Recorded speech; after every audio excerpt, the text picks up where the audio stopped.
Hello everyone. I hope you are having a wonderful day. Wherever you are and whenever you're watching this video, welcome back to our TET channel. This session is a continuation of our teaching aptitude series for the B.Ed entrance examination. So if you haven't watched the previous part, I highly recommend checking it out before continuing with this video. Alright, so without wasting any time, let's get started. Moving on to our first question. Books can be a powerful source of communication provided, and your options are number A, the content is abstract, the content is illustrative, the medium is Hindi, number D, the content is presented through good print. Okay, now you can take a pause and guess the answer. Okay, so हामीलाई यहाँनिर चाहिँ क्वेशनले के भन्दैछ भन्दाखेरि books say it can serve as a powerful source of communication. How भनेर भन्दैछ है. So books are powerful source of communication, but only when the content is illustrative. When we include examples, diagrams, pictures, and real life stories, students can visualize and understand the concept easily.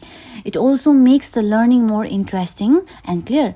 So basically, illustrative content improves understanding and makes books more effective. त्यसैले books are powerful when the content is illustrative. अनि यो idea is also supported by National Curriculum Framework of 2005 है. अनि तपाईले modern textbookहरु हेर्नुभयो भने है, revised textbook from 2020 हेर्नुभयो भने, these books are more colorful and attractive because they support visual learning and student engagement. So prior to this explanation, we can say that books can be a powerful source of communication provided that the content is illustrative. So, yeah, the answer is number B, the content is illustrative. Next question. The main aim of classroom teaching is भन्दैछ हामीलाई यहाँ है, classroom teaching को बारेमा सोधिरहेको छ क्वेशनले.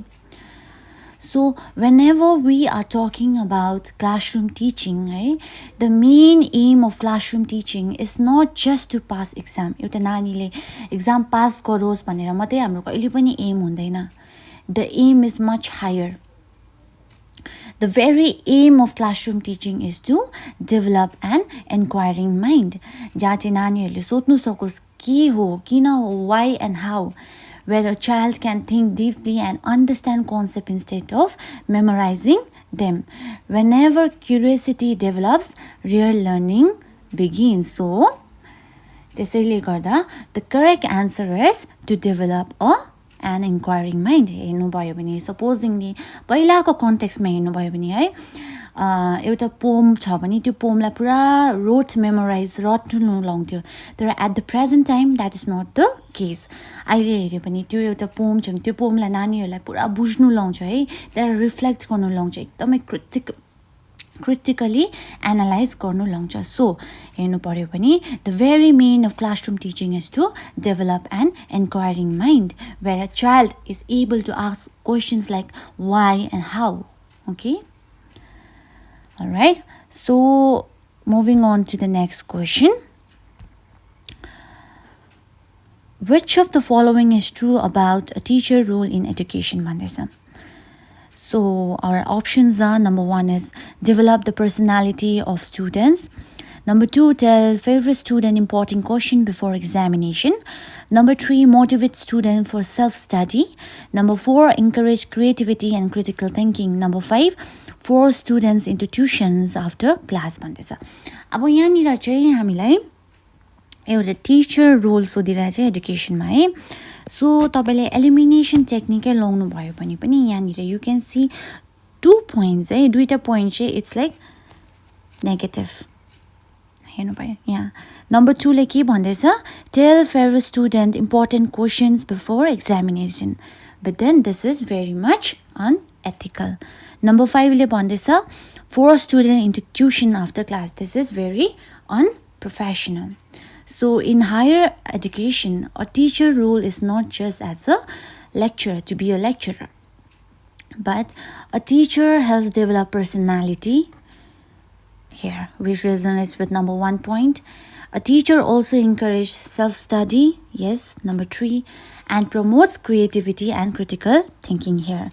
So, but giving unfair support or forcing tuition is not ethical. So, only statement 1, 3, and 4 are correct.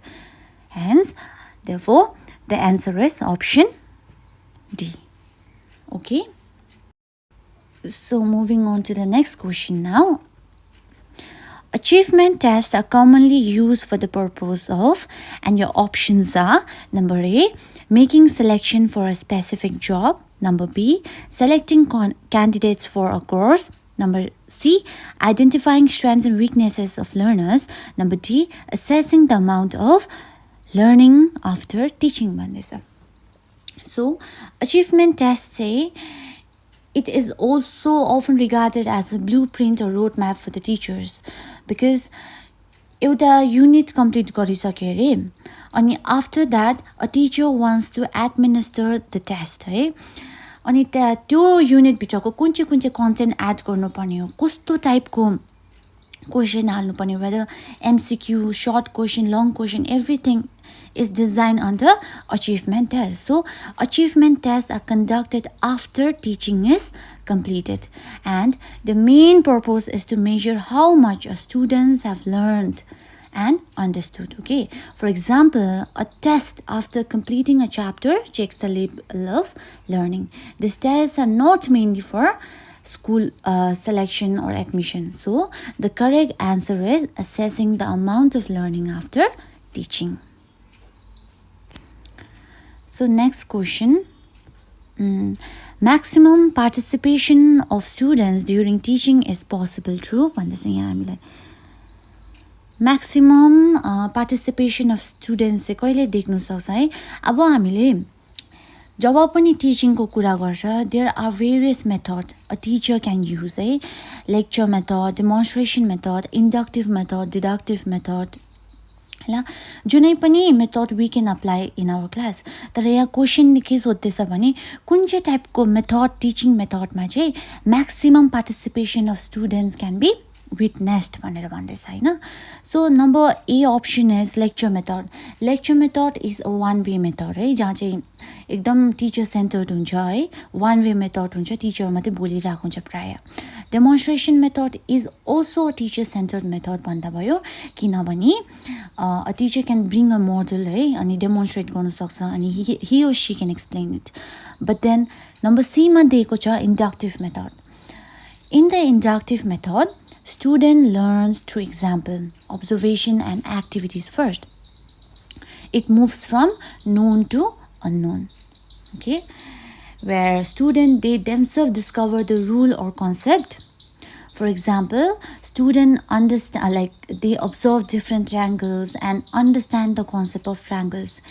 This makes students active participation in learning. So maximum participation is possible through inductive method. So the inductive method moves from example to principle, actively involving students in discovering the concept themselves. So our next question is diagnostic evaluation ascertains. Your options are students' performance at the beginning of instruction, number B, learning progress and failures during instruction, number C, degree of achievement of instruction at the end, number D, causes and remedies of persistent learning problems during instruction. So diagnostic evaluation भन्नाले चाहिँ it is used when student face learning difficulties है. अब हामी पनि त बिमार भएर डक्टरकोमा गयो भने what the doctor does, he or she first diagnose the patient है, त्यो cause of the problem बुझ्नुपर्छ. Diagnostic evaluation पनि सेम हो, जहाँ चाहिँ टिचरले एउटा कज अफ द प्रब्लम बुझ्छ है. सपोजिङली नानीले चाहिँ पुरा स्पेलिङ मिस्टेक गरिरहेछ अरे, टिचरले डायग्नोस्टिक टेस्ट एडमिनिस्टर गर्नुसक्छ है.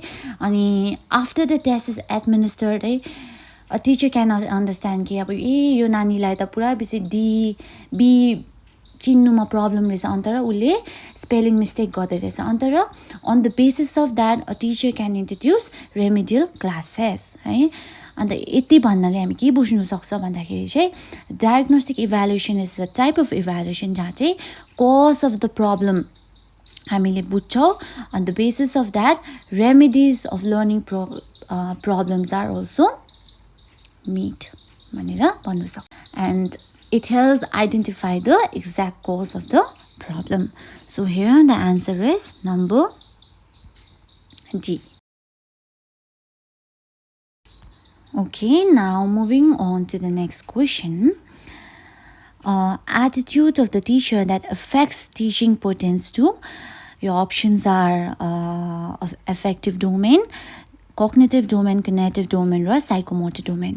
अन्त हामीले जब पनि ब्लुम ट्याक्सोनोमीको अन्डरमा 3टा डोमेन पर्छ है cognitive domain, affective domain, psychomotor domain. It can also be regarded as the 3H can be linked to 3H है cognitive domain can be linked to head part है affective domain can be linked to heart part and psychomotor to hands on experiences है हाम्रो जति पनि acquiring नलेजहरु छ level of understanding or it is all dealt under cognitive domain अनि affective domain मा चाहिँ मान्छेको एटिट्युड उसको फिलिङ्स है त्योहरु सबै affective domain मा आउँछ अनि psychomotor domain मा चाहिँ मान्छेको hands on experiences हरु छ supposingly नानी he or she is very good at painting अरे यो सबै साइकोमोटर डोमेनहरुमा आउँछ जति पनि हामीले स्किल्स हामीले वी टक अबाउट सबै साइकोमोटर डोमेन भित्र फल हुन्छ है अनि यहाँनिर चाहिँ यो क्वेशनले particularly attitude of the teacher सोध्दैछ है हाम्रो क्वेशनले so here whenever we are talking about the attitude or feeling of a person it automatically falls under affective domain. So next question, education is the manifestation of perfection already existing in men was stated by, our options are Mahatma Gandhi, Rabindranath Tagore, Swami Vivekananda and Sri Aurobindo. So your statement it was given by Swami Vivekananda. So हाम्रो Mahatma Gandhi ले पनि he has his own statement regarding education है he says that a true education occurs when है एउटा नानीको चाहिँ बडी soul र माइन्डलाई develop गर्दैछ that is true education भनेर भन्छ है Rabindranath has his own definition of education but whenever we are talking about the manifestation of perfection already existing in men it was stated by Swami Vivekananda.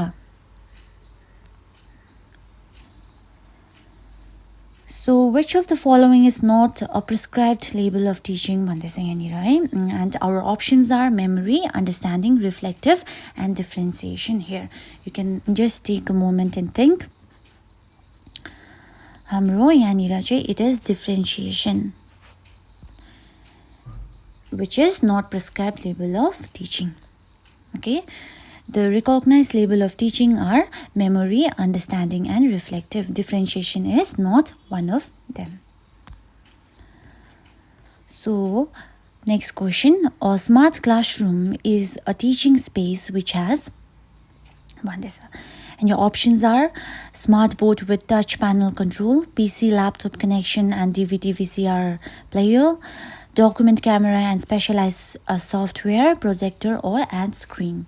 So a smart classroom is a modern technology based classroom that makes learning more interactive and effective. So it includes a smart board for digital interaction, a computer or laptop for multimedia content, a document camera for displaying books or objects, and a projector with a screen for presentation and video. So all of this together have been mentioned here, which improves teaching and learning process. So the correct answer is option number D, that is 1, 2, 3 and 4. So alright, so now we have come to the end of our today's video. I really hope कि तपाईहरुलाई यो video एकदमै helpful हुन्छ होला भनेर है अनि हाम्रो next भिडियोमा चाहिँ हामी national education policies of 1968, 1986 and 2020 cover गर्नेछौँ. So please त्यो भिडियो मिस नगर्नुहोस् होला है. It's going to be very important. अनि yes, and in addition to it, हाम्रो कन्टेन्टलाई धेरै माया र सपोर्ट दिनुभएको छ है. Thank you so much for it. It really motivates us to bring better content for you. So, and if you like this video, please take a moment to like, share and subscribe to the channel. Bell icon पनि press गर्नुहोस् होला so you never miss any update from us. And thank you so much for watching. See you in the next video. Till then, keep learning, stay consistent and all the very best for your exam. Thank you.